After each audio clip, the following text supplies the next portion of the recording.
નિશાળે જાય તો સાહેબ મારે અને નિશાળે ન જાય તો બાપા મારે. તો કે અમે તો એમ મૂંઝાણા અમારે શું કરવું આમાં નક્કી ન થયું એમ. હા, નાનપણમાં તમે જો આપણને એ બહુ ગમતું. તાવ આવી જાય ને દવાખાને લઈ જાય ને તો ડૉક્ટર કે આને 5 દી ન નવડાવતા. એમાં છોકરા રાજી થઈ જતા કે 5 દી નાહવાનું તો ગયું. કારણ કે તમે જો કાળા હાબુ આવતા, વાહામ કહે તો વાહો ઉતરે, હાબુ ન ઉતરે. હા, અને ફીણ સિવાય બધું નીકળે. એ હાબુ ફીણ ન નીકળે. એ જમાનામાં નાહવાનું ઓછું હતું. એ જમાનામાં માલધારી ભલે ન નાતા પણ ભેહુંને નવડાવ. અને એને હજી આજની તારીખમાં દોયા પહેલાં ભેહુંને નવડાવવી પડે ને માલધારી શું કામ ન નાતા કે ચોયણી ને કૈડિયા ને એ પહેરતા ને એટલી બધી ભેહુંને નવડાવવામાં પોતે થાકી જતા એટલે ન નાતા. અને બકરીને પાણીને બાપે માર્યા વેર. હા, પાણીનું ખાબોચિયું પડ્યું એટલે બકરી નાળાવા ફરીને હાલે. આ તો ક્યાંય જગ્યા ન હોય ને ફરજિયાત પગ મૂકવો પડે તો ભલે, બાકી પાણી આવીને બકરીને જરાય મેળ નહીં. ઉંદરને કેળું ખાવું પડે ને એ તો આપ ફાટી ગયો એવું લાગે. ઉંદરને કડક વસ્તુ જ ફાવે ખાવાની. હા, કેળું તો એ કપાઈને ખાય ને એ બહુ અઘરું પડી જાય. કારણ કે પોતી વસ્તુ ઉંદરને પોહાય નહીં. એની પ્રકૃતિ એવી છે કે જો કાંઈ કાપે નહીં ને દાંત એટલા બધા મોટા થઈ જાય પછી મોઢું ન ખુલે. એટલે ફરજિયાત રાત પારીમાં કાંઈ ટક ટક આપણને એમ કે આને શું કરવું હોય છે.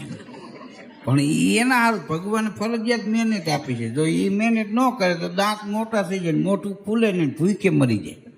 અમુક વસ્તુ જોવા જેવી છે. હા, આપણે નથી કહેતા કે ગાયને ને વાછરડાનો જન્મ થાય તો થોડી વાર પછી આંખ ખુલી જાય. હા, કૂતરીના ગલુડિયાને જન્મ થાય થોડી વાર પછી આંખ ખુલી જાય. હા, મીંદડીના બચ્ચાને જન્મ મીંદડી આપે ને 7 દિવસે આંખ ખુલે. અને આપણે અમુક માણસોને તો લગ્ન થયા પછી આંખ ઉખડે.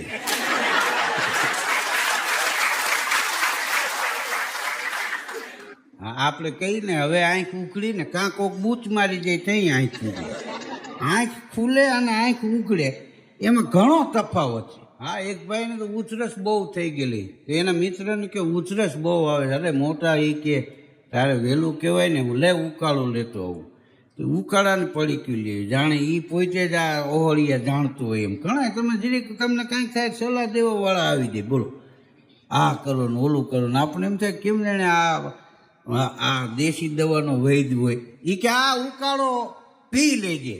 પછી બીજે દી ભેગો થયો કે ઉકાળો પીધો તો કે ના પીધો નહીં પણ ચાખ્યો. કે પછી એમ થયું કે ઉધરસ પલેરી, ઉકાળો નથી. એ કેવો ઉકાળો હોય છે. હા, અને પાછો લખણ ખોટો. એ કે આમ મને ઉધરસ આખો દી આવે, હુઈ જાવ એટલે ન આવે, જો કોક જગાડે તરત ઉપડી જાય. તને હુવા કેટલા દી દેવું અમારે? આ મૂળ કામ ચોર અને જગાડતા સીધો ઉપાડ કરે. ઓલા કે ભલે હું તો એને હુવા દીધો. જમવાનું તૈયાર થાય ને તો ગોદડાની તળીમાં જ જોતો હોય. હા, રોટલી ઉતરીને ઊભો થઈને ખાઈ લે, પાછી ઉતરે ઉપડી જાય, પાછો હુઈ જાય. બોલ. હા, અને આપણા ગુજરાતીની ટેવ કેવી તમે જુઓ. તમે ભર નીંદરમાં સૂતા હોય ને બપોરે તો ભર નીંદરમાંથી જગાડીને પૂછે લે હુઈ ગયો તો? એ તો ના રિહર્સલ કરતો હતો કે આમ તૂટિયા કેમ વાળવા, નાકોરા કેમ ઢળ્યા. હા, ગુજરાતીની એવી ટેવ. તાળું મારે ચાવી કાઢીને 3 વાર તાણે. હા, લાગી ગયું કે નહીં? કીધું આ તો ચાવી વાળું છું, વગર ચાવીને તમે બૂચ માર્યા છે લાગી ગયા છે.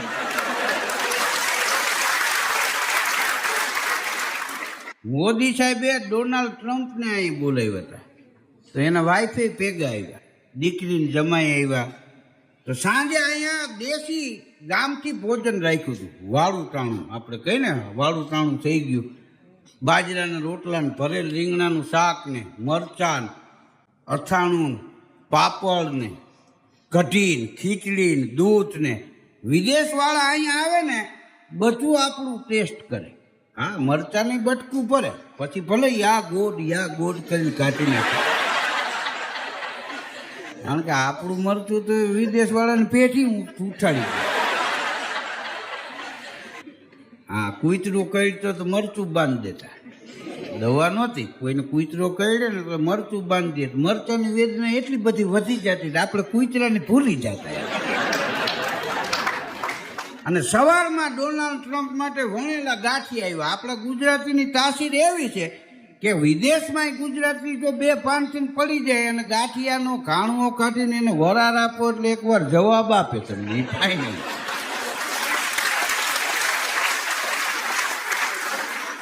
હા હા, સુગઈ આવે તો ઘણા બેઠા થયા દાખલા છે. હા, આ ગાંઠિયાની વરાળ જ એવી છે. સવારે વણેલા ગાંઠિયા આવ્યા. ડોનાલ્ડ ટ્રમ્પ કે વોટ ઇઝ ધીસ? તો કે ધીસ ઇઝ વણેલા ગાંઠિયા. વણેલા ગાંઠિયા દઈને ખાધું.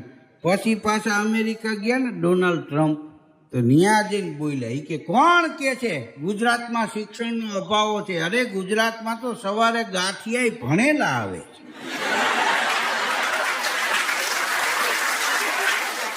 ધીસ ઇઝ ભણેલા ગાંઠિયા. હા, એક બેને તો ડોક્ટરને ફોન કરેલો, એ કે હવે મારા બાબાને દાંત આવી ગયા છે, હવે ગાંઠિયાના ટુકડા ખવડાવું કે હજી રસ જ પાવ?